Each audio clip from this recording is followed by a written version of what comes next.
Hey, Grappling Dads back again. Paul here, Kip there. Boom! Boom. Another episode. Oh, we have a hell of an episode today. Not really Carla sure. went fucking off. So it's kind of like a thesis for your if you want to get a doctorate. Is what you sent us. Like if you want a doctorate in how to develop a game. Yes. Yeah.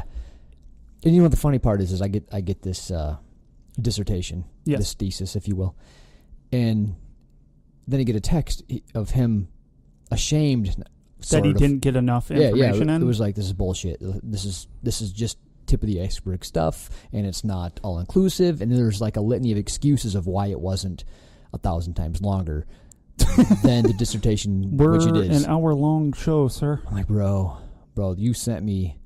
This is like a 5-hour. Oh yeah, email. We could just keep going. Yeah, it's gonna be interesting. And he even said, "How are you gonna pull this one off?" I'm like, we'll fuck it up real good. I'm gonna start reading it, and then we're gonna do what we do. Yeah, we're gonna see how far we get. Yeah, I'm not sure I'm gonna get through the whole thing today, but we're gonna do our damnedest. Yeah, so it's it's building / developing a game in jiu-jitsu. It's actually brought up a lot by a lot of people. Yeah, we've asked. And he said, just don't suck. So this has got to be better than what he told us. Yeah, he told us, don't bother because you'll never be good enough to develop a game. Like, just work on shrimping and rolling. This probably pisses him off more than any other conversation we have. Oh, yeah. Because anybody can be a black belt. Well, anybody can be an average black belt. There's black belts and then there's black belts, I guess. Death to us. I got like 5 more years, give or take, till purple belt. So, black just right around the corner. Yeah. So here's the truth. Paul, when I got my blue belt, Paul goes, "Hey, new plan. 4 years, maybe 5. We'll test together for purple belt." Like, haven't you been a blue belt for about 2 years already? 2.5, yeah. Yeah. So you're looking at about the 8 to 9 year for purple. I'm good. Hey, man, I'm already a decade in. So another half a decade to get another belt. It's no big skin off my back. Yeah, it works. Yeah, it works. That's fine. And I figure, if I test with you, you'll probably die somewhere during the warm-ups. Oh, yeah. So that'd be perfect. We can stop, right? I'm going to make you look good. Yeah. So I'm still going. Well, Paul's dead. He's actually dead. Oh, shit. We lost Paul. Yeah. Just lay a purple belt on him. He'd be perfectly fine. He's good. Just mummify me and bury me. Everybody put a belt on him. Carla's like, I can't. He didn't finish the test. Technically, he failed. Yeah, technically, he did none of the work. Yeah. Fuck. Yeah, what are you going to do? Fail, yeah. Well, what are you going to do? All right, so, yeah, this was actually one of my big questions. Do you want to do sponsors first, or, Oh, yeah, we should probably do that. I like to dive right in. You really do. I do. And then people get to the end of the show and they're like, "Hey, they're talking about sponsors." Click. Yeah. So I keep on forgetting that we changed. And just on the time that Al from Top Mount made a post about us and everything. Oh, didn't you see that? I did. Okay, then why are you saying like you didn't see it? I didn't know you were going to call me out on acting surprised. Yeah, I'm going to. I'm going to be pissed. TopMountApparel.com. Oh, guess what? I seen a Top Mount shirt at our gym. Oh, yeah. That was used with the GD10. Hell yeah, it was. Yeah, at checkout. I know who ordered it. Yeah. I haven't seen it yet, but he told me he ordered it after and he's like, "Oh, you didn't know I ordered that?" No. He goes, "I ordered 2. I'm like, ooh. Baller. Yeah. He's single. So the code, he can do whatever the fuck he wants. Yeah, the code works, people. Perfect. Use that shit. Exactly. Yeah, GD10 at checkout. Good shirts. Do it.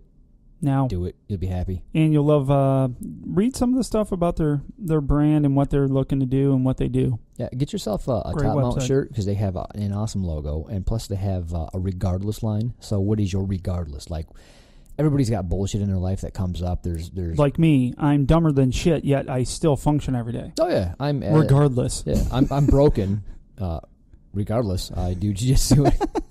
I don't think that's what it is. It's the same thing. Totes. I like it. But yeah, it's a really cool movement that they're trying to get going, and we're glad to be part of it. Yeah, check out episode 44 if you want to know more about the owner, Al. Yeah, he's a great guy. Totally. Yeah, he's short. He's very short. We had to crouch down, and I was on my knees, and we took a picture with him. You know who's also short? He's going to kick my ass.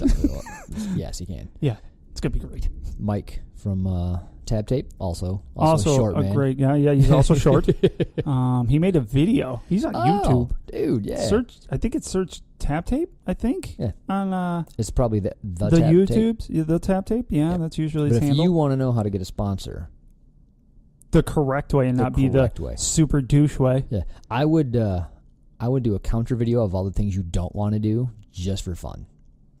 But he actually tells you how to do it the right way. So he does. It's a cool video. Actually. And he sponsors us, so it says something. Yeah. Get the tape. Get the tap. I Hey. love to say it slow. Hey. He's Southern. He'll get it. I'm not going to mention any names. Nate DeCamp. But he said my grips were phenomenal. And it's because I was wearing Tap Tape. Or you were Death hanging grip. on like you were going to die because he was a judo psycho and would have thrown you. Yeah, so I learned the hard way that if I open my guard, he just works his way right through it like a hot knife through butter. Yes. As well happens. played. Yeah. So I'm like, I'm just going to hold on like a spider monkey with everything I have until the time runs out. So I hope you enjoyed. Don't kill me. I hope you enjoyed that, Nate, because that was my plan. Yeah. Suction cup. That's what I did. Yeah, mission accomplished. I was your most boring role. Because I didn't want to die. But because of Tap Tape, Yeah. I didn't die. And your grips held up. Yep. And my fingers don't hurt. Hey-oh. Hey-oh.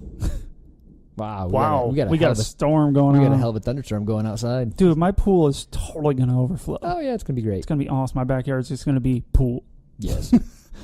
Oh, Awesome. when you get the Tap Tape, leave a review. Oh, for sure. helps. Check it out on Amazon. Yep. You can find it through our website, stuff we like. We need to update that at some point. Yeah, we will. We need eventually. to update the whole fucking site. Yeah, we need to just pay somebody to do it for us. Like, hey, fix this.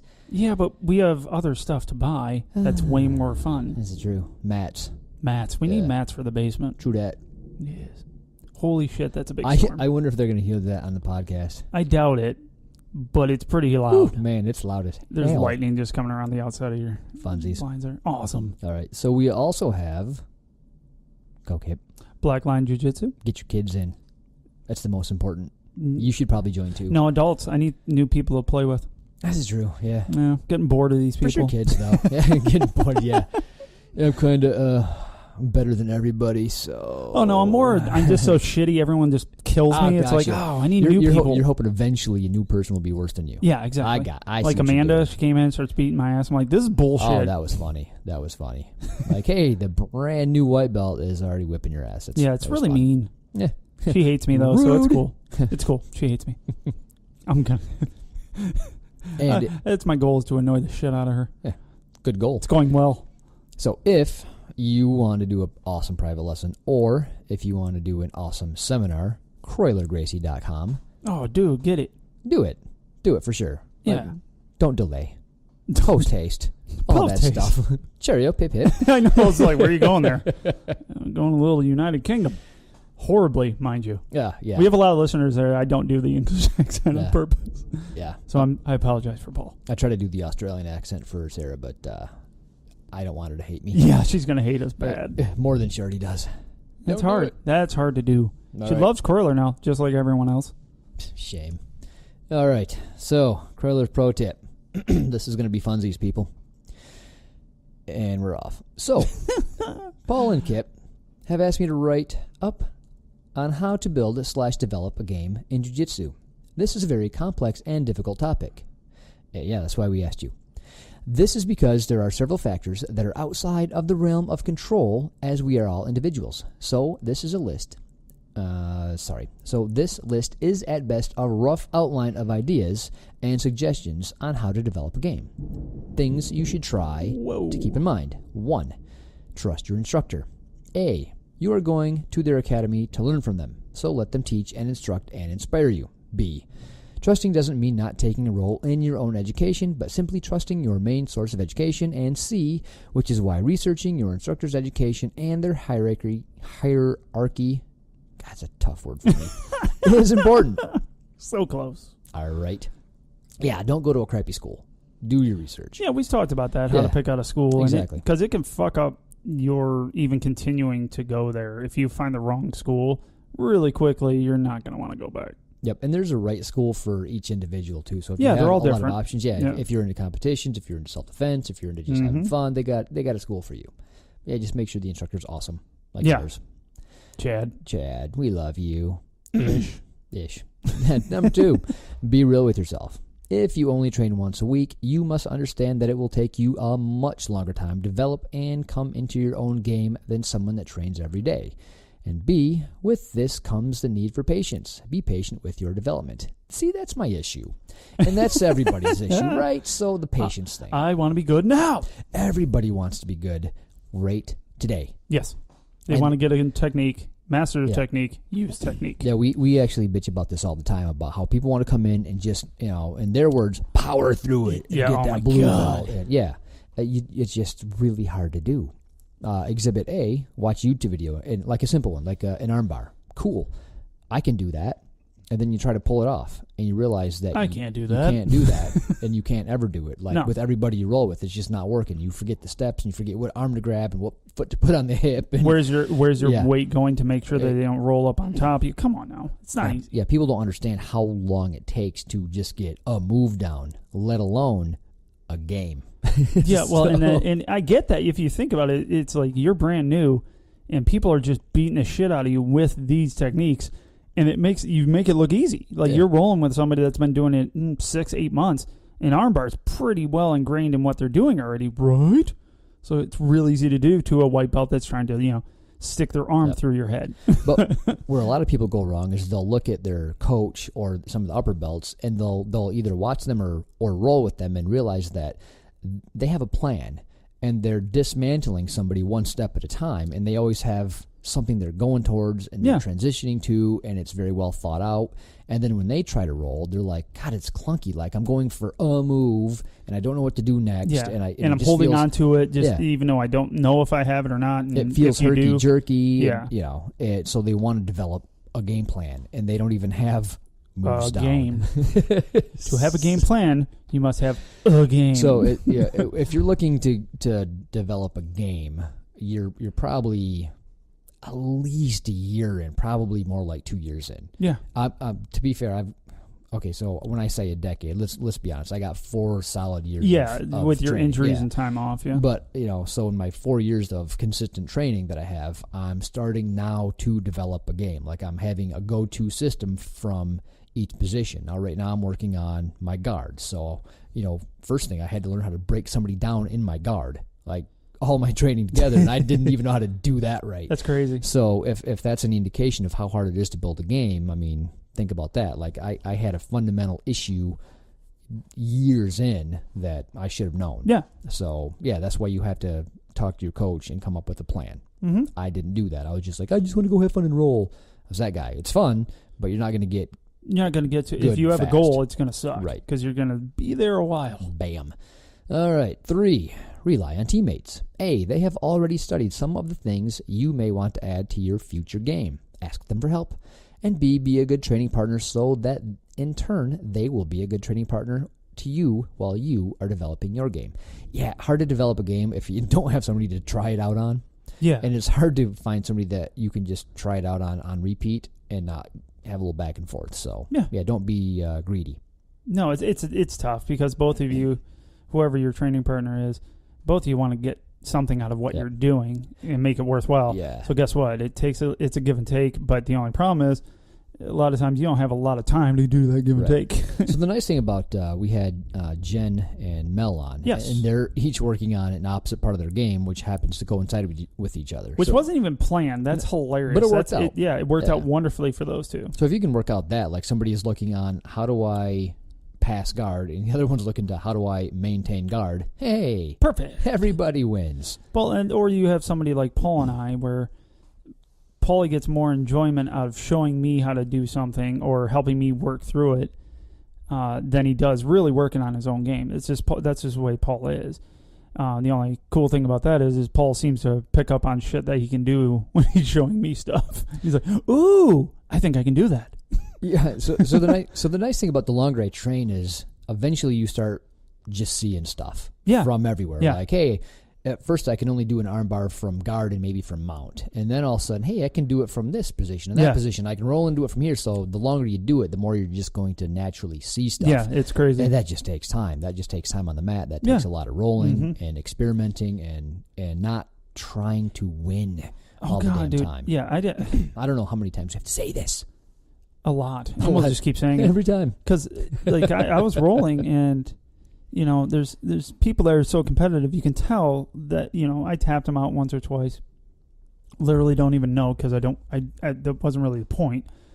But you can tell that bothered them.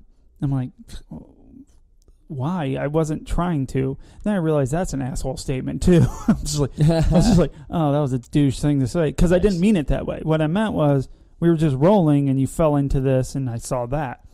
You'll get that too. You've been doing this half as long as I have. You know, kind of thing. But it's hard to swallow sometimes. So that can hinder you. Yep. If you can't learn to just fucking lose. It's because you really aren't losing. When you're trying to develop your game, but you're not proficient, it's going to be a bummer, right? Because you're not going to be able to impose your will and meaning develop your game on your opponents or your training partners. So you got to realize that too. So when you're trying to develop your game, you have to have more of a flow roll or more of a just give me mild resistance while I try this kind of stuff on you. You know, in the beginning, like once you're purple belt, brown belt, you know, then you can just do whatever you want to people and develop a game that way. So sometimes if you want to develop a game and you're a blue belt, maybe pick on not brand new white belts, but you won't learn from. I was talking to Austin about that. Austin's a semi-new. White belt at our school, started in no-gi with Justin, and then moved over to gi, and he's enjoying it more. Good decision. It was a good decision. Good decision. Yeah. We have to have a show on that. Yeah, we will. Gi versus no-gi. I wonder how we're gonna fall. Oh, it's gonna be. Dude, we have to have Justin, right? Justin's got to be sitting right there, right? Because he's. Well, yeah, but he scares me. So. Yeah, but we're on here. It's like it's kind of evidence if he kills us. Okay, everyone will know. Oh, yeah. We'll let everyone know. Like, Justin's at the house right now. And I'm going to talk a lot of shit to him. Oh, boy. He's a good sport. Eventually he's going to see you in class. Fuck. Anyway, we'll do that show anyways, yes, going forward. But Austin, I was just chit-chatting with him about, you know, his struggles when he first started. And a lot of it was, you know, he would get with a person like me, and I wasn't really trying hard enough. And he saw that about you, and we had that conversation. And he's like, "You're being condescending." Exactly. Assholes. They always think you're being condescending. It's like, well, if they're brand new, you're not even like. It's not like I was like, dude. It was like pushing him over with a feather because he just didn't know base. He was just like I was when I started. It's like, I don't know what I'm doing. Oh, I'm on my face. Have you ever seen Dead Guard? Yes. We could do that with new people. You just lay there and not do anything and watch them go, I don't know what the fuck. Didn't you send me the video? I think you sent me the video. I'm like, this is funny. Yeah, I'm like, this is Paul. I'm going to do this with all new people. Here comes Dead Guard. Yeah, Dead Guard. Like, what is he doing? Yeah. I still can't win. This is bullshit. I don't like it. But that was just the thing. You can't just roll with brand new white belts because you're not learning shit anyways, because they're not defending. You're literally forcing moves onto them because they're not going to be in a proper position that you would ever see anybody you compete with or roll with would be in because they're new. They don't know not to be there. So, yeah, like Paul said, not newbies. No. They got newbies are for taking under your wing. They have to at least do jiu-jitsu-y moves, right? Or be able to not be a human Sibian. Just saying. By the way, he really enjoyed being called that was funny. Human Sibian? I'm like, yeah, that's what you are. Yeah. Sorry. Pretty fucking awesome. Yeah. Stop doing it. Yeah, stop doing it. I won't call you it. Fair? Yeah, he caught it at work. Oh, nice. Hey, guys, listen to this. Oh, no. Oh, no. Well, he was laughing. His boss like, what's so funny? Nothing. Yeah. All right, moving on. Number 4, try to master the basics and the basic concepts. These are things such as balance, base, posture, the concept of biting, framing, angles, pressure, weight. When he says biting, it's not what you think. No, he does. Or is it? Creepy bastard. Yeah. You know, like when you're holding, you got his an outside. arm bar, What right? do you mean his outside life just creeped into his pro tip? Yeah. Oh, jeez. Yes. Oh, no, now That's Taylor's exactly probably what- going to kill me. Oh, shit. Yeah, basically biting. Yeah, it's exactly what you It's think. exactly what you think it is. Okay. Now, ideas on how to develop your game. How to find out the core of your game. This is essentially the position that is center of your system. The foundation your jiu-jitsu house will be built on, so to speak. So how do I know what that is? Should it be closed guard, back control, side mount? The next few points should help narrow that down. Well, good. Ooh. Well, good. Ooh, I'm excited. Because I I'm have super nothing. excited right now. Yeah, right now I'm working on my closed guard. So my entire game is going to be based around my closed guard. So that's going to be the fundamental part of my game. Yeah, mine's my open guard with knee shields. Nice. Yep, Jesse's helping me. Oh, go Jesse. All right, number 1, assessing preferences. So my preference wasn't really a preference; it was more like a necessity. Yeah, so was mine. This was forced upon me. It's like, well, if I open my guard, my knees just get hurt, and I don't have any leverage. It just they'll crumple. Yeah. Yes, they make weird noises when there's no pressure on them. It's like dead leaves. It's fucking disgusting. That is the fucking sound. The sound your knee makes is kind of wet leaves in a fucking trash bag crumpling. Yeah, Yeah, that's the sound. perfect. It's disgusting. That's what I was going for. Fuck. Ugh. All right. Ask yourself, are you a top or bottom? that can have different connotations. Are you a pitcher Correlator. or a catcher? Yeah. Meaning, do you feel most at ease when fighting from top or from the bottom? I'm so glad he clarified that. I was confused. Yeah, I got a little confused with Keyword here is fighting, not winning. Simply, where do you feel most at ease? Where do you feel most at ease, Paul? Where is it, Paul? Tell me. It'll be guard. It will be guard because it's not now. No.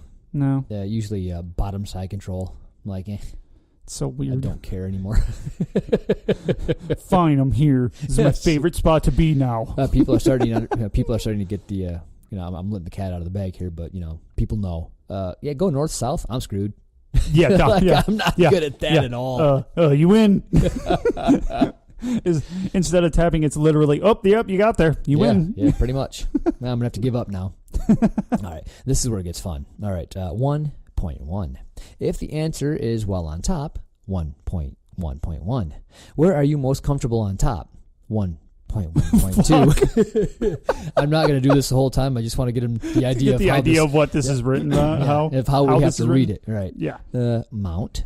I'm just going to go. Yeah. Back, north and south, side mount, knee on belly, half guard, turtle, or passing guard. Turtle. My go-to is turtle. Yeah, just turtle up. Take that. I'm going to roll at some point. Right. Once you narrow it down to one, like the one position you're at truly most at ease, not the position you wish you were good at, all of them. 2, break down the properties, pros and cons of that position. For example, top half guard. 2.1. Properties. Very superficial list as I am simply giving an overview. There are other properties. No, there is not. Good. Yeah. You're a dick. I really am. Good control versus the ability to apply weight. Low submission risk. High level of stability. Low risk, high reward. Energy efficient. Pros, again, not an extensive list. Makes good use of basic fundamental submissions. A couple, as an example, is the Chimera or the Americana. Very easy to achieve early on in your jiu-jitsu journey. It's low maintenance, built on basic principles you should have already learned, etc., etc. That's etc., etc. is under 2.2.5. Good Lord. 2.3. I want to be in his brain someday. 2.3, cons, not an extensive list. Yeah, we get that. So he's like... He's so just apologizing for everything he's writing. His not extensive list is so much farther than my extensive dude, you list. asked me this? My extensive list would be like 4 things. Oh, God. There'd be no point anything. God. I know basic positions and what to do from there. I'm like, I got like 1, maybe 2 things. He's got Hopefully. like dozens. If not more. That All right. dude's fucking dangerous. All right, cons. The same basic principles you are using to attack will be used against you. If the opponent was a half guard specialist, they can turn the tables on you very quickly. A slippery opponent could make half guard unstable. Statistics, study them. What body part is exposed for submissions? submission attempts most of the time, half guard. The forearm and the neck. What body part is not as exposed for submission attempts? The legs or the inner arms? Which of your body parts are most exposed to being attacked by your opponent? Your outside arm is usually exposed to chimeras, or your neck. What are the most important things that are necessary for the majority of escapes/reversals for your opponent? The forearm becoming an underhook, the inner arm blocking the crossface, opponent being on their side instead of flat, and framing. Once you have done these things, you can start strategizing. Boy. I'm tired. So is anybody still awake? Check. Is it? Everyone there? You still there? Come back. Stop fast forwarding here. It was just a lot of info. Yeah, a lot of info. Yeah. Point is, look what can you attack on them from the top if you want to work on your top half guard game. Like what are the good things about it? What are the bad things about it? What can you attack? What can they attack? How do you want them to be, and what are they looking to get when they're on bottom? So a lot of stuff that you don't really think about until it's presented to you like this. Yeah, because I never would have thought about it that way. No, not at all. I'm always single-mindedly going, what can I do to you? Properly is, all right, if this is going to be your shit, you need to know what they can do to you as well, and the pros and cons of whatever position you're trying to work on, which is, that's good information. Really good. Never would have thought about it. Thanks, homie. No, it was a really good point. We were just kidding. Yeah, sort of. A little. I'm glad team training already happened. I already got my ass whipping. Can he kill me when I pay for his seminar? That's just asking for a friend. Ooh, yeah, I think you can. It seems unfair. All right, speaking of the team training, like this is going to be a little interlude on this. Okay. We need a break. No break. Okay. So I rolled with him twice.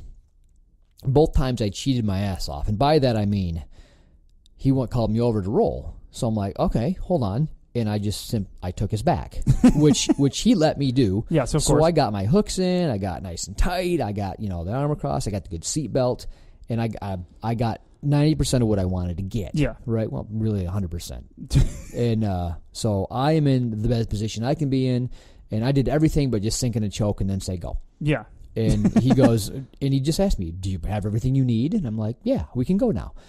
And then he do you have everything you need? Yeah. Sadly, yes. He was super polite about it. Like, is this what you want? Do you want anything else while you're at it? A cup of coffee, whatever. I'm like, no, I'm good. This is. I think I'm good. And we're like, all right, go. And then he proceeded to beat the shit out of me. And I don't even know how. So, I wish I could have been there. God, I like to think that I'm okay at jiu-jitsu, at least not inept. And I couldn't have felt more inept when he's kind of laughing at me as he's escaping and like telling me what he's doing while he's doing it, and I couldn't stop it. Oh, stop it! Like just simply going, who has the head control? Well, it's not you anymore. And who has and he's just he's working through it as he's escaping. He's like, you just lost the position. I'm going, fuck. But how? It's like magic. The point being is there's so much little nuance to this that he knows, and it's just simple. It's simply where you're putting your head to escape and where you're trapping and like the biting he was talking about, like he bit down on my arm. Yeah. So a grip that I thought I had on him, he simply used that against me. And then it was his arm, and I just simply couldn't get it back. Yeah. And when I tried to have my head position for the control that I thought I needed, he just took that from me. And then it just kept on getting progressively worse until I had nothing.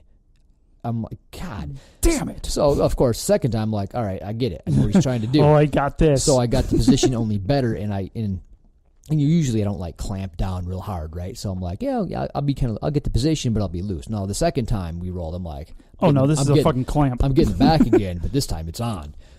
And then all the same shit happened, and I think your wife goes, Are you trying? I said, no. This is funny. As far as you know. Stop looking at me. Oh my God, this sucks so bad. It's it's not good. Oh no.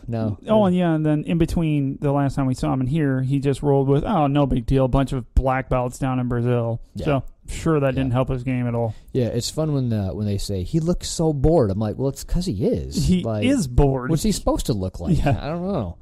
He has other things to worry about other than killing me while doing it. Anyway, that was my fun rolling with Croyler twice and cheating and not mattering story. Boo. I liked it. Next time, bro, I got you. Nope. I did laugh at myself. I'm like, hey, I almost had you. I was only 20 years away from that submission. It's a good one. Yeah. Alrighty. Strategizing. If my opponent wants to escape, what is he likely to do? Using an underhook to escape, how can we prevent this with what we discussed above? We have identified the following weaknesses. The far arm, which they'll be using for the underhook, is exposed to submission. The neck, exposed for submissions. Which of these will work to prevent the opponent's far arm from becoming an underhook? We know B. Oh, sorry. I thought you were asking. Hold on. Like if I read it like 3.1.1.2.1. Not kidding. Motherfucker. Not kidding. We know that the far arm is exposed for attacks. Therefore, if we are attacking that arm, it will prevent the arm from becoming an underhook. 3.1.1.2.1.1. How can we attack it? 3.1.1.2.1.1.1. Chimeras. All that but 0.2, Americanas. All that but 0.3, straight arm bars. Can someone map this out for me?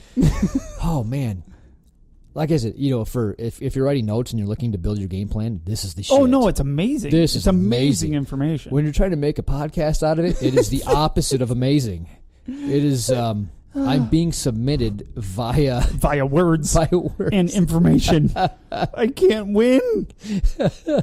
All right, we know that if we underhook their far arm, they can't underhook ours if we don't give them space. So what can I do to slow down my opponent from getting the underhook? I can do a crossface. If I crossface them, I can slow down their ability to create height and room to escape. This buys me time. I can repummel to get my own underhook back. I can look to attack the far arm. 3.1.1.3.1.1.3 allows me to start countering the point of no return. That is when their underhook is so powerful, I can't stop it. What becomes exposed? We identified the neck above. How can we attack it? Guillotine or a darce. Next thing you can do, keep them flat.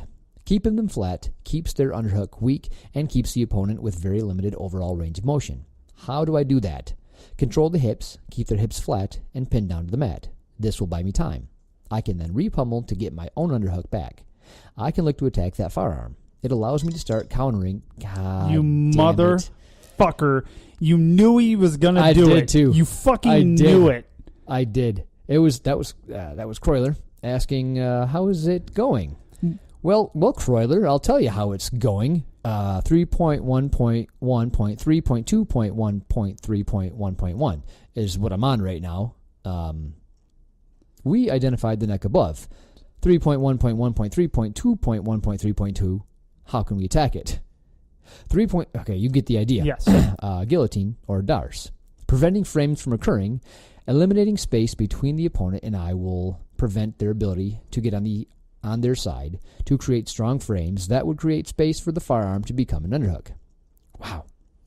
I mean, it's amazing, really. Like, my brain could not process this like that. So I need another interlude. So the point here is, if you want to create a game, this is kind of what it takes. This is dedication. Yeah, you can't just work your way into a game without having some kind of background of how your game affects other game. Right. And how those games are going to affect yours. Right? That's basically the way I'm looking at this. Right. So if I'm looking to create this kind of top half guard game, I have to be prepared for everything that he can do to me and then know how to shut all that shit down so that he can't do that to me. And then through each position, what do I have available to me to do that? So if he's doing A, I need to do B to shut A down. Yes. And now on the way to that, what can I attack? A, B, or C. Well, if he stops that through, D, E, and F, then I got to use G, H. You know what I mean? Yeah. It goes on and on just like this to develop your game. Because if you want this to be a good part of your game, you have to know all about this position, and Hell this yeah. is what it takes. So just going, well, I'm going to do armbar drills or guard passing drills, or I'm going to work on this move, isn't going to develop a game. You'll be able to roll a little better. You'll have more options. You might be able to hit stuff, but it's not going to be a game. No, it's going to be a section of a possible game you might have. Yeah. So what we're talking about here is, hey, if Kip gets you in top half guard, you're done because he knows all about this. This is his game. Like, you've just entered his game. Certain people are like, hey, I'm really good at the 411 position or 50-50. Yeah. So once you get in that position with them, that's their game, and you're done, messed up. Yeah, like a good explanation in our own personal dealings is Morgan. That chick gets you in freaking mount, and she'll explain to you why she's good at mount, and she will dominate the shit out of you. And it just sucks because that's, at that time, it was her main, like, yeah, I get here, I know what I'm working on, I know where you're going to try to get me away from doing X. I already know those. Her mount's freaking that's actually a great example. So if I'm mounted by a lot of people, I will actually let them get mount because I'm not afraid of it. I'm pretty good at defending it. I'm pretty good at escaping it. But when she gets on mount, that's her game. That's what she's developed. So now I'm just fucked. It's so weird. It's just different because it's not like she doesn't weigh like any more than anybody else I roll with. So it should be kind of similar, right? You'd think. It's not. But no. She's all of a sudden like creeped up. My hands are above my head. I'm like, how the fuck did this just happen? Yeah, it's because it's her game. She's worked through so many of what Croyler just. The way I look at a lot of what Croyler is just said was the what ifs. He's going through all the what ifs. What if they do this? What if they do that? What if they do this? What are you going to do? She's worked through a ton of those. Yeah. And so is Croyler with a lot of things. Right. So, she's developing the if A, then B, then C. Exactly. Yeah. So, it's amazing. And she's pushing you farther and farther down the path to submission. Yes. By using her game against you. Because she knows that, hey, you need to do this or this to escape this. So as soon as you move, I have just tightened up my position just farther because I timed your movement because I'm better at this game than you are at that game. And I'm so good at my game, I can see what you're going to try to do, and I already know it. So guess what? I'm going to squash that, and it's going to just do nothing but increase my control on you. Yeah. Screw you, Morgan. Yeah. So if you equate it to chess, let's say I'm really good at rook and you're really good at queen. You know what I mean? So, well, who's better at what? So if you're better at using a rook than I am using a queen, it doesn't matter that it's a more powerful piece. You're bigger, faster, stronger. I'm better at this move. I have more options. Even though technically you shouldn't. Maybe this is a bad analogy. Oh, this is a shit analogy. I didn't know where you're going. I'm like, whoa. Let's go rook. They're very rook. Very. They can only do certain things. So that was really weird. In my head, you're only good at being a rook. In my head, this is going to be a sweet analogy. And then I started speaking and realized this is the dumbest fucking analogy in the history of analogies. Honestly, it's completely the opposite of what you intended. So you're supposed to have tons of options, which you don't have in chess. if we edited this show, I would tell you to not edit it out. I would tell you just have like a little flashy thing that says bad analogy alert right before that. Yeah. Yeah, exactly. Do not pay attention to the following analogy. Oops. Moving on. Yeah, I'm good at this, from the hip stuff. Oh, yeah. Maybe I should just read it. 3.1.2. Don't.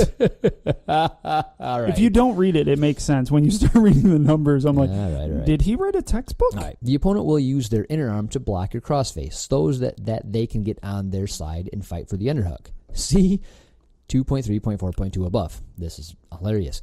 How can we prevent this with what we discussed above?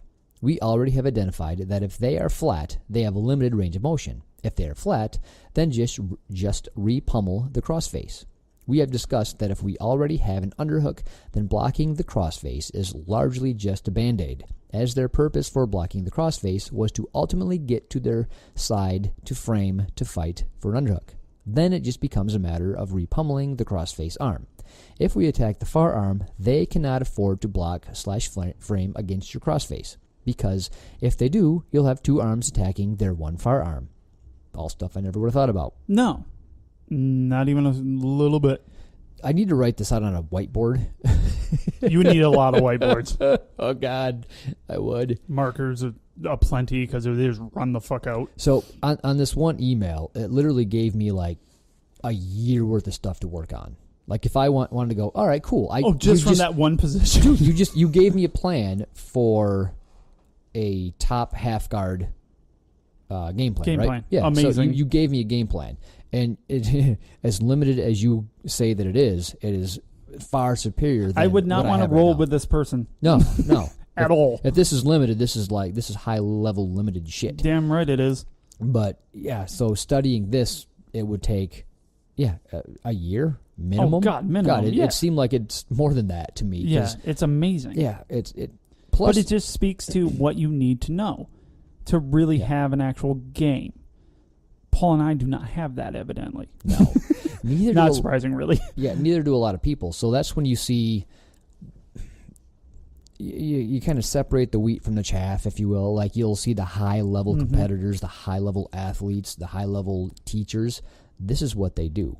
Like if you want to be high-level at jiu-jitsu, this is how they think. Mm-hmm. There's a reason that everybody that rolls with Coiler goes, dude, what the fuck was that? Yeah, it's insane. Like, you'll have black belts roll with him that are going, I don't understand how he beat me so easily. Yeah, it's because he does this. Yes. This is how he breaks develops, down. It's not, hey, I rolled myself into a black belt, right? It was, hey, I studied every damn thing, plus I did all that rolling. Now, when I was sort of joking about this is a thesis, it's not really a joke. This is like a thesis letter on how to become good at a position. Yep. But he's just using one for an example. Like you do this with every position. Which he does. Which he has done. And this is not enough information for him. Well, it's funny, too, because he'll talk about Stambowski like, hey, he's forgotten more about jiu-jitsu than I know. Which is insane. I don't understand that. Like, I can't... Master Stambowski is just amazing. I can't comprehend it. Got to meet that guy. Oh, for sure. I can't wait. One day we will. Oh, we'll travel out east with Curler someday. Oh, yeah. Hey, people, start sending money. None of you have done it. You've sent emails. Those are great. Just send some cash. Not small amounts, because that's not helping. And now Curler is now gone on to start liking things so they pop up on my phone. Oh. So, real quick. Maybe he knew that this was going to be one of those tough episodes to get. God damn it, Curler. Yep. Would have been easier to have me on live. Yeah, I would have. Oh, is that what he typed next? Yeah. Okay, so real quick. So earlier today, I was at work. We were both at work, and we get a text on our group text, which I now read because I'm not part of Paulie and Croyler's freaking trip out into whatever, because you guys talk about all kinds of shit. Thank you for taking me off of that, by the way. Oh, you're welcome. So if that one goes off, I know the alert for that chat goes off. I know it's actually something I need to read. That's so cool. I look at it and it says, "Hey, what time you guys doing the show tonight?" Paulie answers the question. He goes, "Okay." I go, "Why?" Comes back with no reason. And there's another text, and he's come on, dude. So he doesn't say anything. What was your reply to him? Oh, I just assumed he was going to start sending dick pics mid-show. Yeah, that was the assumption by the Grappling Dads. And no. So, yeah, this was given away to us that he was going to be a douche and start texting us. And the best part about it is Paul left his fucking ringer on. I did. It's which is comical because he knew he was going to do it. Well, it's funny, too, because I think on the last show, you yelled at me about leaving my ringer on. Yes. And then I'm listening to the show so I could do show notes. Yeah. And it goes off in my ear, and I checked my phone. Yeah, of course you did. Because I'm an idiot. You know how many other people did? They're like, oh, fuck. Oh, damn it, Paul. This is stupid. So do you think he wants to come on the show? No. That's also another thing. I don't Can't tell since, like you said, we have another text. Would have been easier to just have me on the show live. We don't do the phone. I guess we could figure out the phone thing. You could. Eventually we have to. But he sounds so much better here. Yeah. We're on the recording, but we're so far away. See these problems, people? If we had a ton of money, we wouldn't have these Yeah, problems. exactly. If every listener sent us $1, I could retire yesterday. You can, okay. Yeah. I mean, I want more than $1. $10? Help me out, people.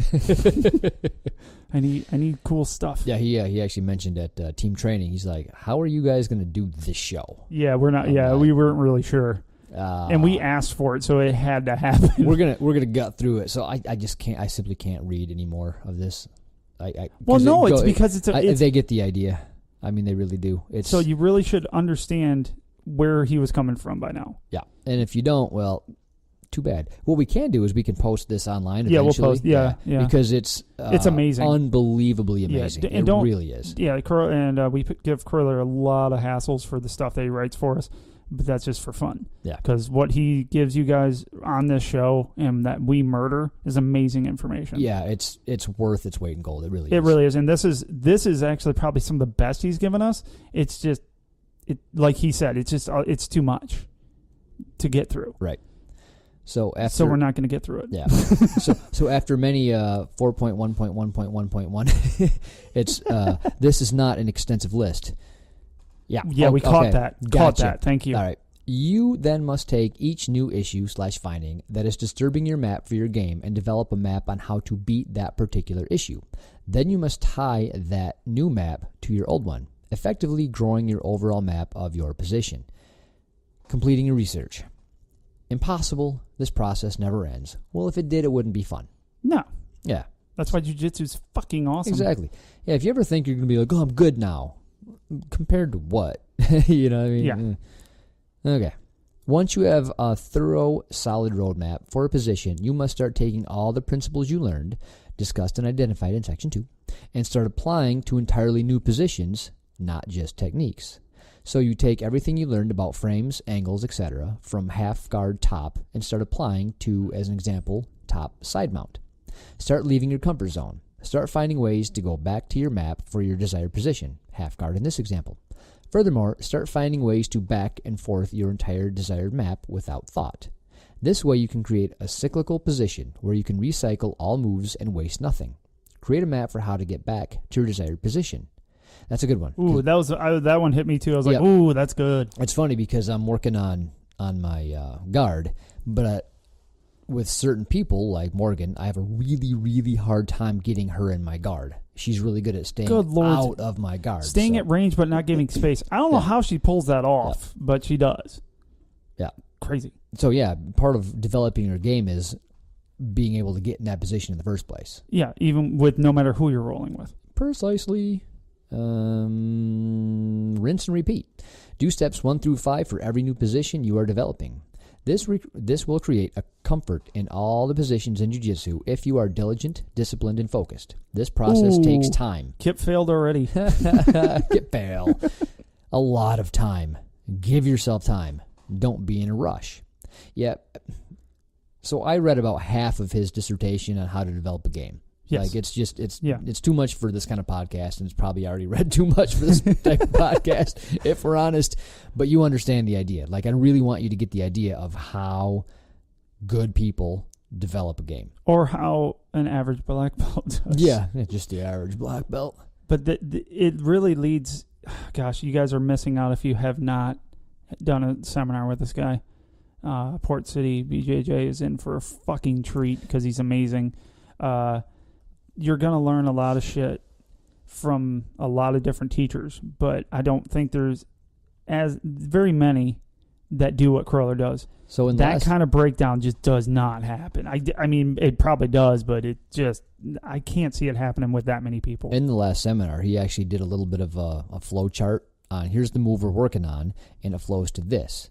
And then he said if they do this, then it flows to either A or B. Mm-hmm. And then from these positions, and he did, he kind of floated all the way down that we just follow this chart on working on this particular position in the seminar. I'm like, and everybody's going, holy shit. Yeah. And it was very simple. And he broke down exactly like when you're a white belt, how much you'll see. Then when you're a blue belt, and it just keeps on, this flow chart just gets bigger and bigger and bigger until, right now it's like, it fits in a 2x2 square. then it'll fit in like a 6x6 square, and then it'll be on the whole wall. And then once you get to Stambowski, now you're looking at, the entire building full of, it looks like a beautiful mind map. It's amazing. Yeah, it's nuts. I'm not going to be good at this. Ever. All right. This process usually happens very organically. We find something like we like or do, or a position we like to be in, or a technique that just works for us. Then we spend time doing only that. We become good at it. We learn the ins and outs. However, it is imperative to branch out at this point, or you become stagnant, like I did. Yes. Been there, done that. Don't do that. Get good, then move on. This process is the development of a game. That is why no two people's games is the same early on in their BJJ career, white to brown, because we are all cycling through different positions at different times, troubleshooting and developing different things at different stages. By the time you get to a black belt, generally speaking, the map is very similar with small differences that are emphasized on what we like to do based on our body type, personality, athletic attributes. I did not do justice on this pro tip. Yes, you did. Yeah, you really did. I apologize. You shouldn't. I wish these motherfuckers would have gotten me back on this show to discuss this in person as I told them we should. Just move to Grand Rapids, bro. We'll have you on all the time. Also, this is not an extensive map for half guard. Please don't think that. This is just a very superficial, brief, oversimplified example of how to develop a roadmap for your game. This just makes me fucking feel worse. So yeah, you're either going to be inspired by this pro tip, or you're going to be really disenfranchised, like, why the fuck am I even bothering? Nah, I don't think so. I could see that for moments. Like, you'd momentarily be like, holy fuck. It's all part of the fun. Yeah. It really is. You remember, all these things he's doing are fun to fucking work on. They really are. All of it is. So I think if a brown belt's listening to this show, they're going, "Oh yeah, that makes sense. I think that's good. It'll help them." I think if like white and blue belts listen to this, it's gonna be like teaching calculus to a third grader. Yeah, careful. Yeah, with this wonderful information that's going to make your brain explode. Yeah. The point being is, when you're brand new, you just work on shrimping and rolling and very basic stuff. Like, just get the overall view of, hey, if I'm in this position, how do I put my hands? And work up to going, all right, I want to work on this position because it just feels good. Whatever that might be. That might be top side mount. That might be guard. That might be in somebody's guard and passing. Whatever you like to work on. And then start building just a little bit by little bit what Croyler's talking about here. Yeah. And honestly, a lot of this is, like he said, I do believe somewhere in there, it's going to come organically. For me, I'm a new blue belt, and I have a definite style and game. Now, if you ask me to describe it, I won't, because I can't. I just know I like to play off my back, but I've talked to, like, Jesse's a great sounding board for me. He's a purple belt, going to be a brown belt very soon. One of our instructors, amazing dude. And he's told me, like, yeah, that's going to be your game. Just don't stay there. Don't stay what I'm doing. But now I'm starting to see and try different things from where I'm at. So I'm building a little bit of what he's talking about just naturally before even ever hearing this.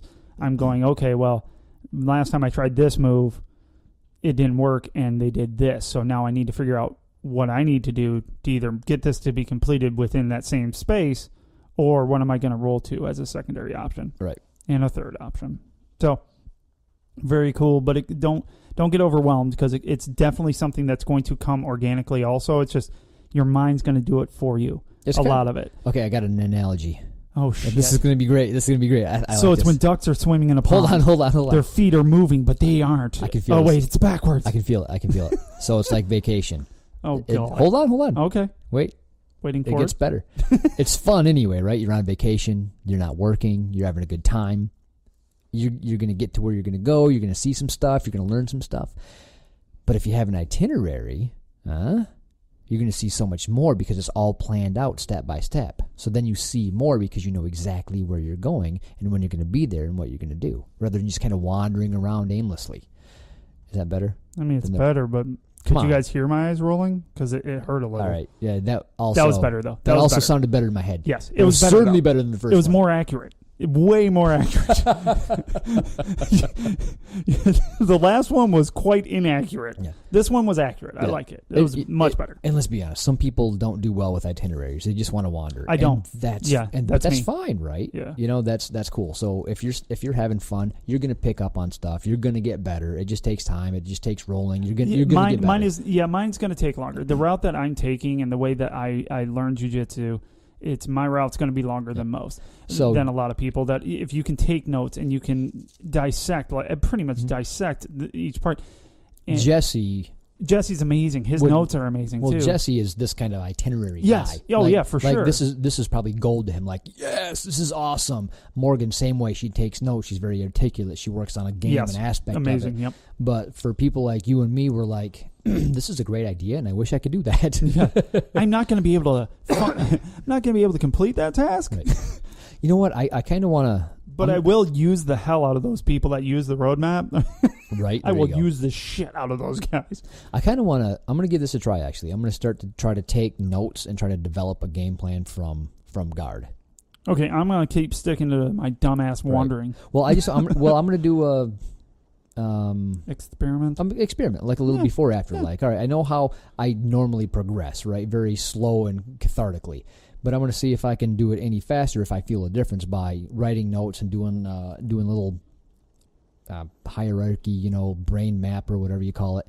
Kind of what he did here. Yeah. I'm in guard and they do this, I do that. If they do this, I do the other thing. Something like that. I think I'll see if that branch helps. up. Yeah. So just speaking to that, what do you think? Because I know me and I know the way I like to learn and I know the way I'm going to continually enjoy what I'm doing in jiu-jitsu. Righto. Is to be the wanderer. Is just to... I'm a fucking shiny object person. I'm surprised I get through this podcast without being like just drooling and humming to myself, just like staring at your lights. You barely got through tonight, buddy. It was tough. Yeah. And that's just me, though.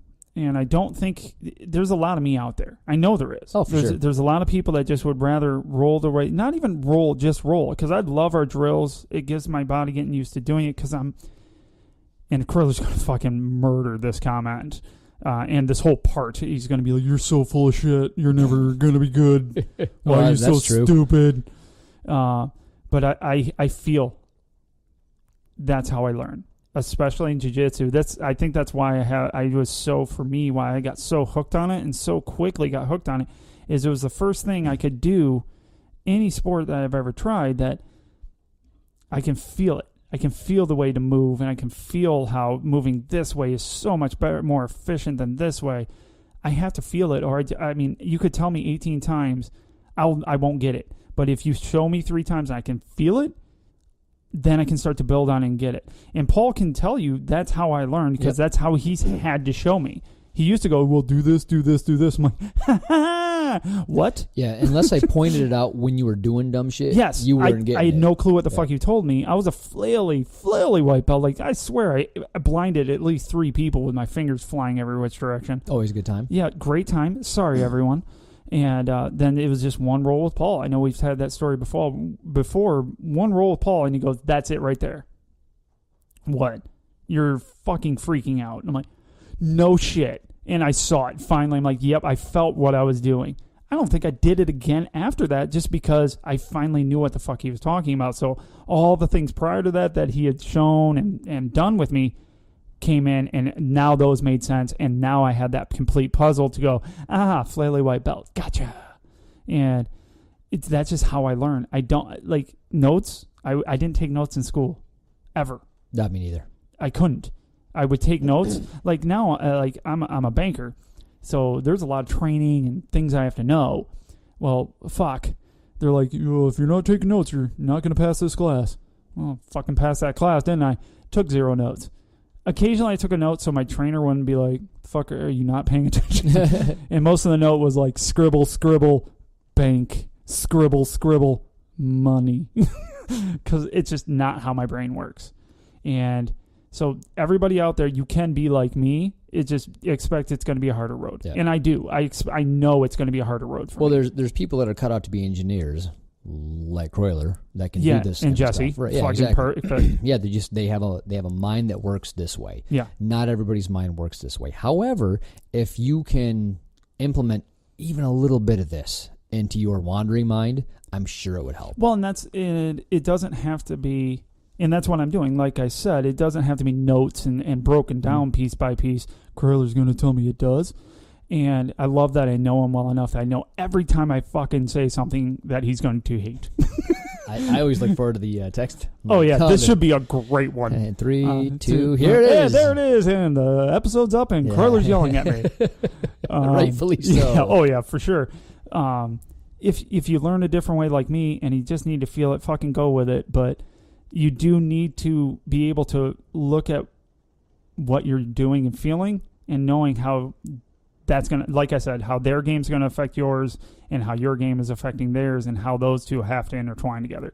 Now, do I need to fucking take a note about it? 1.1.2? No. Why? 3.1.1.2.1.3.2. Is that pi? Yeah. I'm a little confused. Pi are good. But, yeah, I can't wait because Corley's just going to scream at me for this whole thing. Yeah. But I honestly feel that way. And I don't want any of our listeners that, and I know they're out there, that are like me. Like, if you're just that guy that wants to roll and roll and roll and that's the only way you're learning, well, now you're just wrong. You're completely wrong. But, yeah, the world may be ending outside. Yeah. Holy shit. It's the end of the world. This storm is... I hope they can hear it a little bit. Yeah, because holy shit. It's like a freaking lightning fest outside. But yeah, don't you agree? Yeah, you probably don't. Yes and no. I see your point, and I don't think you're totally wrong that people's brains work that way, and some people just are like, "I'm not." So. I'm just right. What Croyler's laying down about how to get your game good, how to build your game, get your game your game good. God, that was awesome. That was great. I'm proud of myself today. So you really should be. My mom's going to disown me after this. She's like, really I didn't raise this. I did not teach you that. God. He's adopted. I have one son now. Right. Awesome. So this, I think, is good for anybody, even on the most basic of levels. Like, you're over there saying, I'm just not going to do any of it. I would say that if you tried, it would help. So if you're like Kip, that's okay. If you don't do this, you're still going to get better. You're still going to develop a game. It just won't be as efficient or proficient as doing this. Like the people that do what he's talking about in this pro tip are the people that get scary good at their positions. Mm-hmm. Yeah. So Kip and I aren't ever going to be scary good. We might be a tough roll. We might be hard to beat or hard to submit. Or we might be better than some people and worse than others. But we're not going to be like, it's like Morgan. Her last fight that I seen, right? She got mount, and everybody goes, well, fight's over. It's over. And everybody did. Everybody that was there went, well, this is done. Yeah. Because she's scary good at that position because she does something that Croyler's talking about. Yes. She takes the note. She develops that game, and she gets that's her position. Mm-hmm. So, yeah, when I get mount on somebody, they're like, well, I'm just going to wait till escape, and they can because I don't have the kind of mount that somebody that does this is going to have. Yeah, no. Plain and simple. I don't have the kind of top half guard that somebody that does this has. I'm never going to have that. I might be, you'll be a fun roll. You'll get good. You'll be way better than a layman. Can I play Croyler right now? No. But you could be. Because that's what that motherfucker's saying right now. Well, yeah, if I did all this, and I could, right? Yeah. But I'm just playing Croyler right now because he wants me on the show, so I figured I'd let him live vicariously through me. Oh, yeah. And everything you say, I'm just going to go, but you could. I can't ever be a black belt, but you could. In 30 to 40 years. When you're in, Corella just deliver one to you on your deathbed. Be like, this is some token shit, and just set it on your chest. Posthumously get a black belt. Like, well, he probably eventually would have took the test. Or he's dying, so I can just take it back. Yeah. I don't think he'd do that. No. Nothing given. No, he would not. No. I wouldn't. No, neither would I. Fuck you. Nice. So, yeah, this was a deep one, huh? Yeah, holy shit. Yeah. It's a good one. Good one. I mean, great one. If you like reading. Very, very in-depth. A little different than a normal show, I would say.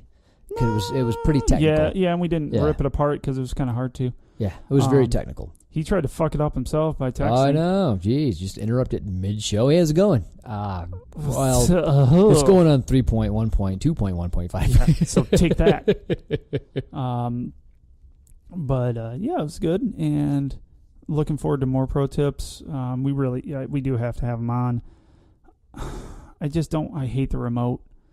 Remote, just every time I listen to somebody's interview on a remote, like call in or it's Skype, whatever, it never sounds as good. It's not our shit. We're not an interview show. We're more like we have co-hosts on and we can ask them questions. Yeah, and when he's on, that's what he does. Even when the first one, if you listen to, we call it an interview. It really isn't. It's just finding out about him and making fun of shit that he said, making fun of me. That was quite fun. Yeah, good times. But yeah, it's not really what we do. What we do here is we want to amuse you fuckers. And Croyler helps out with that by giving us actual information that we completely butcher. Fodder, if you will. Love you. You're my hero. Yeah, well, I do have a few things to talk about before we take off. Do it. All right, so first off, I got a tattoo while I was on vacation, right? Yep. And I'm a little jealous. I like it. It's a good-looking tattoo. If I would have thought that you could do what you did with that thing, I'd have got one. It's a good one, right? Yeah. Well, explain what you got. Okay, so I was down. I'll just give the whole little quick story. I was on vacation with my wife's family for the first time.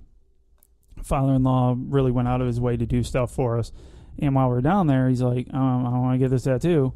Who the fuck's going with me? And if anyone knows me, I'll just go to get a tattoo on a fucking whim. I don't care. Like, oh, sweet. What are you going to get? No fucking clue. I'll figure it out. So when I got there, I worked with the tattoo artist. He was pretty well known for the area. And I go, I want to get some jiu-jitsu. I don't want the word jiu-jitsu on me. Can you have the word os? Yeah, can I have os? And then, can you, look like it, make it look journey. Like you cut it off? Yeah. And, no, fuck off. Yeah. The os is fine. It's just not my thing. Partially because I really don't understand it. Does it have something to do with acai? Well, I don't know. I don't know. Acai bowls. But I have a blue belt, basically, a very tattered blue belt on my forearm, and it wraps around my arm. But it's very, what would you call it? Worn, weathered. So it has a lot of my skin tone in it, and blue. And it's a tied belt. A very nicely tied belt, by the way. Let's see, it's nicely tied. It's a good knot. And I wish you would have put it in a bow tie. I know, right? No, you fucked it up. It would have been so much better. Oh, shit, what did you do? You gave me a bolo. You know, the people that get, all the belts, I've seen that where they get the white belt, and then every time they get ranked up, they get a new belt. Yep. They should, always tie the white belt in, a bow tie or something stupid, messed up, and then as you go through the ranks, it's tied a little neater. Or just and messier. Messier, and it gets better and better as you go higher. Yeah, exactly. Yeah, because I can now tie my blue belt because I knew Paul was going to kill me if I didn't. Yeah. So I did that for you, buddy. Thanks, bud. So, but it's basically almost. How would you describe the color? That's a warm blue. Yeah, it's like a warm blue, but it's very easily coverable by another color. But people aren't getting that. So people just keep walking up to me. Sweet tattoo. So you're going to be a blue belt forever? No. So that's what I said too. I'm like, are you going to get a purple one above that in 7 years or what? He's like, no, you can shade it purple because it's a lighter tone. Yeah. And you can just go over it with a different color. Yeah. I'm like, oh. Yes. Now I was instantly pissed that I didn't think about it. Yet. Yep. Yeah. And the funny and then Chad, of course, coach, went a little bit farther. He goes, what are you going to do about the black belt? I'm like, and he goes, you need the red tab on there if you're going to get your black belt. I'm like, any of those things happen, I'll get a special tattoo. I don't see them happening, so if they do, awesome. I'm going to get a special tattoo. But thanks for ruining my life. They'll probably have to go over it in white and then go over it in a different color, right? Yeah. Will that work? Yeah. I think that'll work. Mm-hmm. Yeah, we'll do that. Maybe. Sure. Not on black. You're ever going to be a black belt. Fuck no. Shit. I'm surprised Chad didn't see the tattoo and be like, you sure? Yeah, sure. But yeah, or you're a 5-stripe white belt at best. And he asked me, he's like, so you're going to put the stripes on there? I'm like, then what do I do when I'm a purple belt? Unless you're going to give me 4 stripes when I get my purple belt, it's not going to work.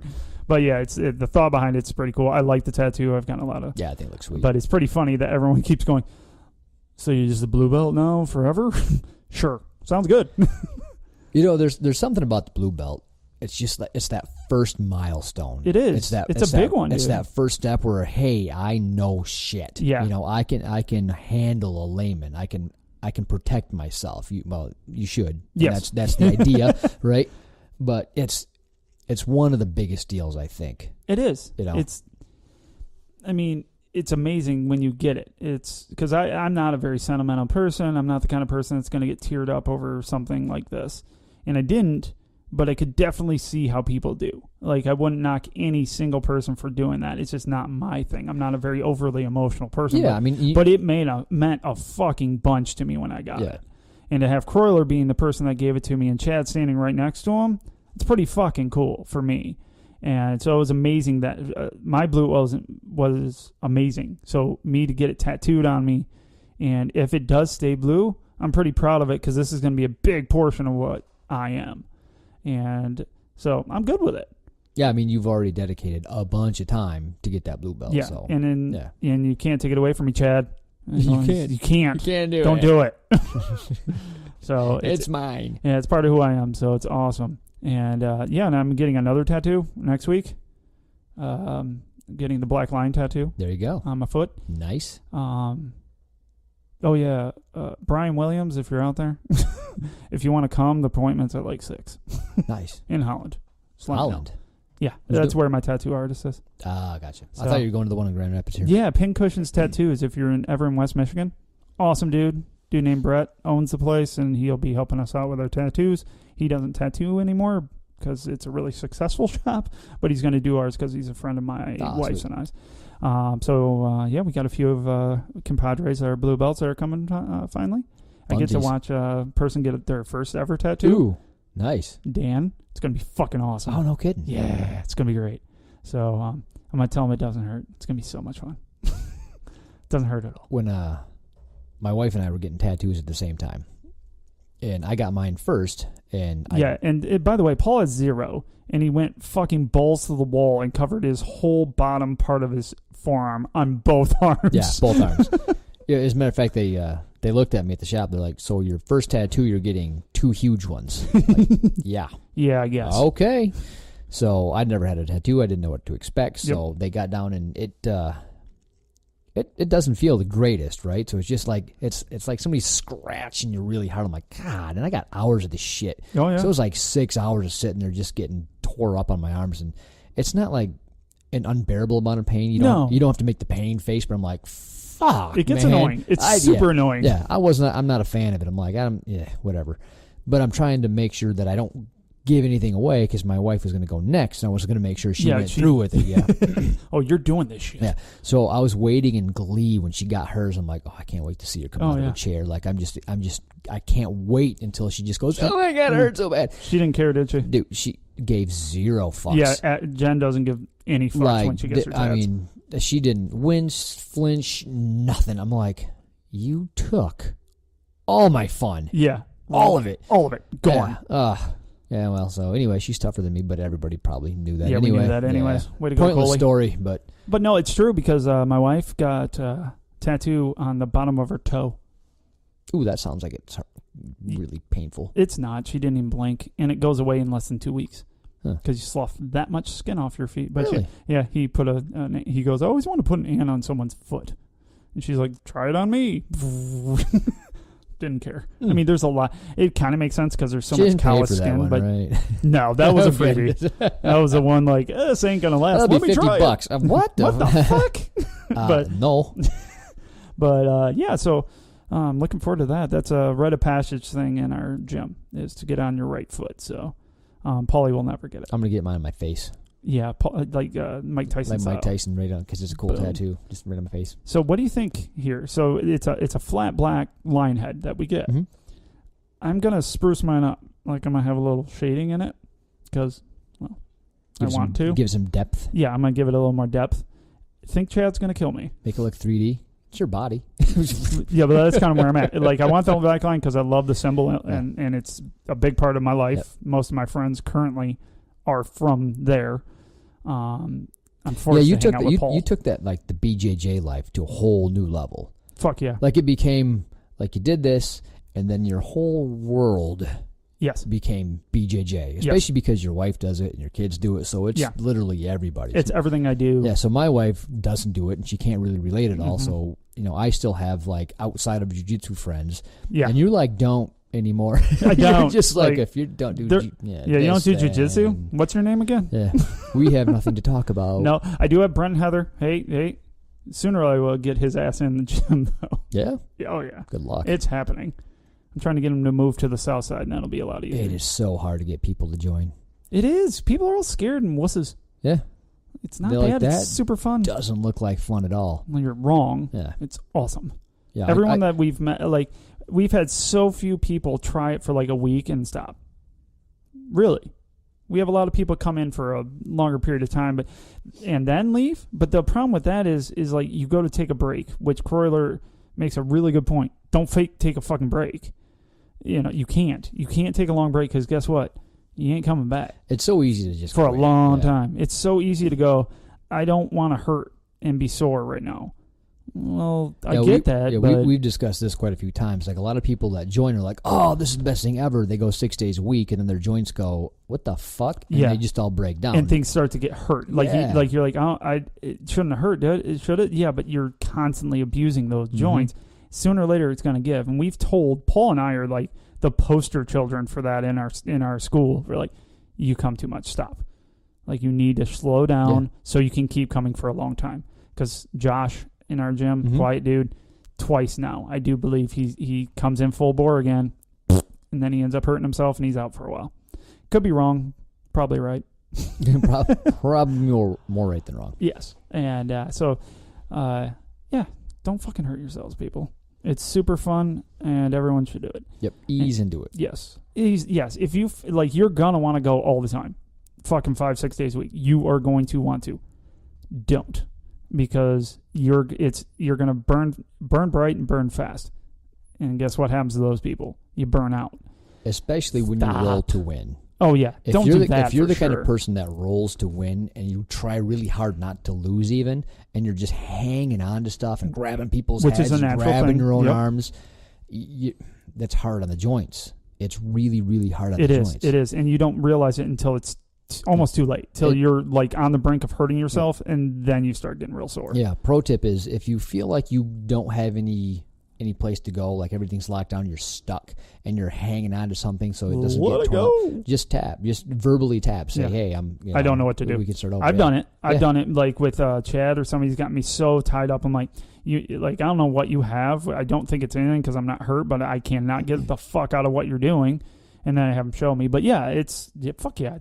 If you can't, holding on and just holding on for dear life because you don't know what the fuck else to do, you're not helping. Yeah. You're going to get hurt. Yeah, like, for example, if you're caught in an armbar position, like they have everything they need to lock it up and they're pulling on your arm, and all you have is a gable grip or you're hanging on by your fingertips and that's all you have, and you're holding on for everything you're worth, you've already lost. Yeah, they're going to get that arm. So all you're doing now is doing damage to your joints, and you're going to potentially get your arm popped. Yeah, as soon as that lets go, if they're not experienced enough to not do it, you're going to break your arm. Yeah, and So you want to know who's the exception to this fucking rule? And she comes up a lot on her show. Is Amanda?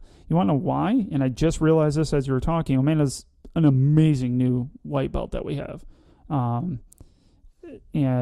She's picking up. By that I mean she's just really picked up on it, and she goes a fucking ton to keep herself distracted and giving her something, keep in shape, whatever you want to call it. But she doesn't hold on to shit when she doesn't have it. No, and she moves on from it very quickly. She uses the jiu-jitsu that she knows. She's not just grabbing onto your head and holding for deal. If she's not, she's not doing the what we just talked about. She's not doing that. Yep. She'll tap out really quick. Yeah. Oh yeah. She'll get mad at you if you don't tap her out to something. Yep. She got really mad at me for that. Sorry. Yeah. But yeah, try to be like that. Don't overextend anything. If you don't have it, or you're confused at what you do have or don't have, let the fuck go and move on, or ask a question because you're not doing your body any service. It's hard when you're starting out as a white belt, because we're telling you to, hey, use the jiu-jitsu that you know, and if it's not jiu-jitsu, then don't do it. Don't do it. But when you're so limited, I understand that that's hard. Yeah, you go to fight or flight, and that turns into grabbing and pulling and holding on. And I understand that you don't want to be like, I don't know what to do from here every time you roll somebody for 6 months. Yeah, but you're still better off doing that. But the only thing is, I never mad at any roll with a lower belt. which there isn't many because I'm a blue belt. But like noobs, I don't care. If you stop me 17 times in a row to ask a question or how this works or what can I do from here, there's not one time I'm going to be like, fuck you, let's roll. Right? No, I'm going to keep showing you. Why? Because I want you to get better than I am. So you can stop me so I get better at what I'm doing. It's not a lie. Upper belts aren't going to get better unless you do. Yeah, we all have to get better together or no one gets better. It's very true. It's a team. Yes. And if they're not willing to help out the team, then just roll with somebody else next time. Like if somebody just wants to use you for a BJJ dummy, don't roll with him next time. No, roll with somebody that wants to help you out yeah. and up your game. Yeah, and just point and go, oh, that guy I want to roll with him, and just walk away. And if they're taken and you're really not comfortable with somebody like that, fucking sit on your knees and wait for the next roll. Yeah. Just saying. Yeah, you're better off doing shrimp drills than rolling with somebody that's just going to beat you up and hurt you. Or do Dance Dance Revolution like Jesse does and shadow box in the fucking corner. All awkward. Whatever it takes. Last thing I want to go over real quick is my daughter is going to be doing a competition. Nice. So we have a Fuji tournament coming to our town here, Grand Rapids, Michigan. November, right? Yes, November 17th, actually. Excellent. And we're going to have a big contingent from our school going there. Not Paul and I. Get over it. Yeah, it's not going to happen. I'm not competing. We'll probably be there as a Grappling Dad, so if you guys want to come see us, we'll be wearing our gear. The wives will be there, so the Grappling moms will be there, and our kids will be there. And Addie, I don't know if you're bringing your kids, but Addie's going to compete. Excellent. Sid had no interest, which was not surprising, but I gave her the option. She's just there to have fun and learn. That's it. So, but Addie, on the other hand, kind of wants to know what it's like. So yeah, she's going to try a tournament. Excellent. And that kind of brings me to an interesting question, because I kind of thought about it. I'm like, what if she gets utterly annihilated? That's a good point. As a matter of fact, we're discussing this with our kids because they have an interest to doing it, but they're fearful that they're just going to get annihilated. They don't know how to start, because in the gym, there's a lot of kids. There's just too many. You can't start standing up, and it's safer to start from your knees or start from a position. And lately, they've been starting on, all right, one kid get mount, the other kid starts from under mount, because that's what we're learning here anyway. So that's how we start. But starting a roll from standing, we don't really work on that because we're not a jiu-jitsu competition school. We're a self-defense school. Yeah. So they're worried and scared about not knowing how to do a takedown or falling, you know what I mean? Yeah. So that's their kind of question. So they need to learn, like the rules and how it goes. And so I think I can get them on board as long as they're more comfortable with that, which I think because we have a competition coming that Chad's going to get more into that kind of stuff soon. Yeah, so I'm not sure. Maybe you could have my kids. So Jesse's going to take some time. I know Chad probably will also, because he's really wants to have Addie try. Because that's part of my condition of she can do that was you have to show her how to do a takedown, how to defend a takedown. Yeah. And because it's just not something we work on, and that's what first thing when I asked Addie, she goes, I don't know how to start. I'm like, same thing. Yeah, exactly. Yeah, perfect. And so Addie's just a little bit more like me, like, no, fucking try it anyways. Not knowing, but I asked Jesse, and I haven't talked to Chad yet, but I'm just going to be like, hey, we need to work on takedowns. So Jesse's going to do some basic takedowns with Addie. And if we could do, because we go on Sundays occasionally anyway, so maybe if we could, maybe talk Morgan into going, because she's like... Morgan's been there on Sundays, but you would have to do it after she's done with, because she's working on Purple to Brown with Farm Boy. But if I could somehow talk her into at least helping a little bit with getting the girls ready for competition, since she's competition queen, that'd go a long way to encouraging the kids to be more on board. And just if you, I told Eddie, I go, if you lose, I'm buying you ice cream. Yep. I go, if you win, I'm buying you ice cream. I don't care either way. So just enjoy. If you don't end up liking it, great. Well, we can do more. I will tell you. I will pay for more of them. But if you don't, fine with me. We're going back to class. Yeah, Sydney, my Sydney is okay with losing. She's like, it'll be fun. I'll learn either way. She's always been that. Like, if any game she plays, she just wants to have fun and doesn't care. Caden is more of the competitive. Like, she hates losing. Yeah. So I'm not sure how would she do if she just got annihilated. Well, by she everybody. needs to learn how to lose. Yeah, She needs to lose. I mean, she does. I mean, when she rolls with like Piper. Yeah, Like yeah. tears her Those up. are good for you. Oh yeah, for sure. That's good for you. Yep. It's life. You're not going to win every time. But she's the one I gotta like encourage and talk to after she's like, I couldn't get her off me. I'm like, well, she knows what you're doing. Like, it's really hard to get somebody off mount when they know what you're trying to do to escape. Yes, like, yes, it's exactly. okay. Yeah, it's perfectly fine. And Caden's great. Mm-hmm. She really is. She's great. I watch her. She's great. But losing and getting your ass kicked, not the worst thing in the world. No, it really isn't. It happens all the time to me. Yeah, I'm good with every it. time I go to class, I get my ass kicked by somebody. Super fun. But yeah, I thought that was fun to talk about. That she wanted to try it, and yeah, she's going to do better than Dad because Dad has zero interest to do that shit. I just can't. I don't have the drive for it. Yeah, the nice thing about even when Team Cheney comes up, like the nice thing about having a podcast is everybody knows I'm fucked up. Oh yeah, so everybody's super respectful of me. Yeah, and I really like that. And no one's and they're not going to do that in competition. No, they don't give a shit. Yeah. So I related to and you guys can tell us if you feel this way with competitions. Yes, Paul, it's okay. We'll get you to bed soon. And he checked his phone, by the way. Yes, I did. And so I'm closing for this. Okay. Check. It's okay. Paul's asleep. It's fine. We're going to continue on without him. It's fine. No, I lost it. No, it's for me. I don't have that. I've been a competitor my whole life. I played sports, and I also went into a field of sales that's very competitive. So I've been a competitive person my whole life, and I'm still competitive, but I don't have that fire. I'm not going to have the fire as the dude across from me I guarantee will have. All right. So why would I do that? Because he's going to come at me, and I'm going to want to wet willy him in the middle of it because I don't give a shit. Mm-hmm. And it's not, it's not good for him. He's going to get a win, or I might beat him. I would feel like shit if I beat a person that had that kind of fire. I'd be like, fuck, dude, I'm sorry. You really want this? I have no interest in any of it. Hey, you got a trophy. Sweet. Put it over there. I feel like I already did a tough man competition. I already did a cage fight. Yeah. I'm done. That's behind me. See, you got that. I don't. I never had any of those, but I've won plenty of things, and I don't care. And Chad made a good point. He's like, I don't care if you win or lose. He goes, it just means more to me that you try. I'm like, yeah. No, I still don't care. I still don't care. I see what you're saying. I like your sentiment. I like where your heart's at. It's not going to happen. No. Yeah. I don't have the fire. Simply the person across from me is going to want to kill me, and more than likely he's going to hurt me. Yeah, when my teammates train with me, they're respectful, and it's easy. And we start. Yeah, exactly. We can start from whatever position, and it's great, and I'm having fun.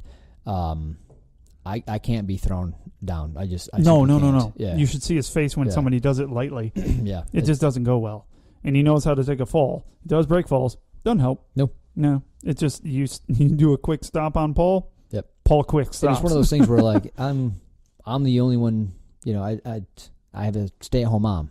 You know what I mean? Like I'm the income earner, so I can't be fucked up and take time off work because I want to go prove something. Yeah. Like, no. And I don't have anything to prove. I'm not trying to, like, if everybody in our school, newbies and all the way up, beat the hell out of me. All that being said, sounds great. I'm super proud of our competitors, and I can't wait to show support. Yeah. So on the other flip side, for people that want to do it and have and like he says, if you have the littlest of interest in doing it, fucking do it. Yeah. Do it. You won't regret it. I know you won't. Yeah, 10 years ago, I'd loved it. If I was doing this 10 years ago, I'd do it. Yeah, and if I was farther into being a blue belt, I might really lightly. Well, yeah, that's the other thing with you. Like you're a baby blue belt, yeah, competing against people that might have been a blue belt for 4 years. Yeah, fuck that have that a bunch noise. of competition experience, and they go to a competition yeah. school. Like, So, do it. We have a lot of competitors going, and it's going to be awesome to watch. I'm super proud of my wife. My wife would do it, but I'm super proud of my daughter for doing it. It doesn't seem to faze her, but she'll be nervous when she gets there. But yeah, it's going to be great. All you guys are not going to regret doing it. So we are not bashing competition. I think competition's awesome. Oh, yeah. Love watching it. Love watching the videos. It's just not for me. It's not for Paul. But we will never, ever tell anybody not to do it because I can see the value in it. I know exactly where Chad's coming from, and he's trying to represent in our own town. If my situation was different, if my body was different, I'd do them. Yeah. I think it looks like a lot of fun. I just can't. Yeah, I just don't have the fire. If I had the fire in the competitive side of me, and I really want to kill someone else, I would do it. And I want to win, but I don't want to win. I don't have it. Don't care. So, I think a lot of people feel like that. Thank you very much. Okay, maybe not a lot. Anybody from the gym that sits down and butt scoots gets a free Grappling Dads t-shirt. Fuck yeah. I don't care what fucking gym you're from. If you're at this competition and I see you just drop to your ass and start scooting the fuck around, oh, dude, that's a free shirt all day. Shirts at you. I'm throwing shirts like, at you son of a bitch. Oh, we should do that. God, that's funny. The sad thing is we don't have the biggest base listeners in our own fucking town. No, most people are from Australia. United Kingdom. Netherlands. All over the place. We have a lot of people, but they're yeah. not from here. A lot of California listeners. Hey, guys, what's up? How you doing? And a lot of East Coast listeners, too. So we get a lot of people from New York area, Maine, all those fucking guys out there, which is awesome. We love it, but we don't have the hugest here. No. But we're going to try something. If you find us, we'll give you the wrong size Grappling Dads t-shirt. Yeah, it'll be a belly shirt. Until I run out. You're going to love it. It's going to happen because we got probably, 10 left just sitting around. So we're going to hook you up. If you find us at the Fuji in Grand Rapids, Michigan, we will be there. I will give you... It sound good? Yeah, it's a good plan. Why not? Because, not mad at it. No, not mad at it at all. And they are actual shirts. They will... And if you tell me you want a large, I'm going to give you a small. Yeah, extra small. It's going to fucking happen. It's going to be awesome. And if you're small, you're getting the extra large. So it'll be a good nightie. Yeah, it'll be adorable. So I think that's good. Paul's about to fall asleep.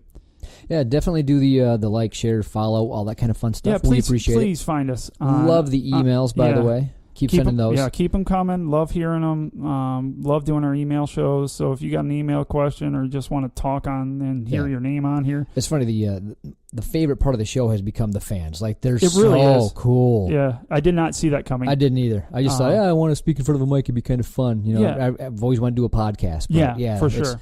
It's those first international emails you get, like, oh my God. Dude. Holy shit. And the people are saying how awesome. And the people, every one of you have been great. I don't think we've had one nice person yet. Perfect. Exactly. We had one that was kind of nice for a second and then ended it with fuck you. And I was like, oh, there Perfect. You go. There it is. You were being way too nice.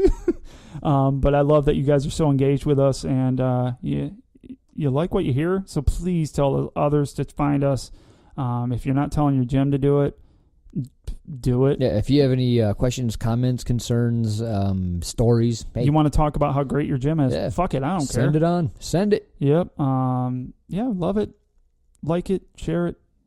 And, you guys probably aren't listening, so I can say this. I now have the video that we made, and I'm ready to post it on our own Grappling Dads. There goes our fan YouTube page. There goes the fan base. So done. Like, we're done with these guys. So on the show, this is Thursday that we come out. Mm-hmm.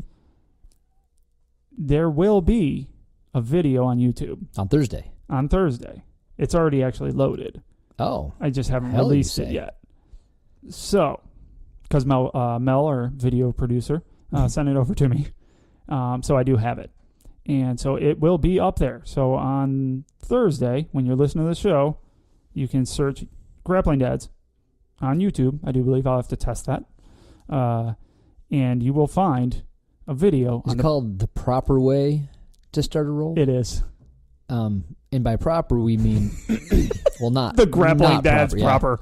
That's the Grappling Dads proper. Yep, Proper Way to Start a Roll. You can also search that on there, and you will find it. It's been on my personal page if you want to try finding it now, but fuck that because I didn't know I had a personal page. Stupid. So it will be on the Grappling Dads page on Thursday, maybe before. So if you search anytime, you might find it before you listen to us. But let us know what you think. It's the opposite of helpful. Yep. And everybody, have a good night. Peace. Or day. Toodles.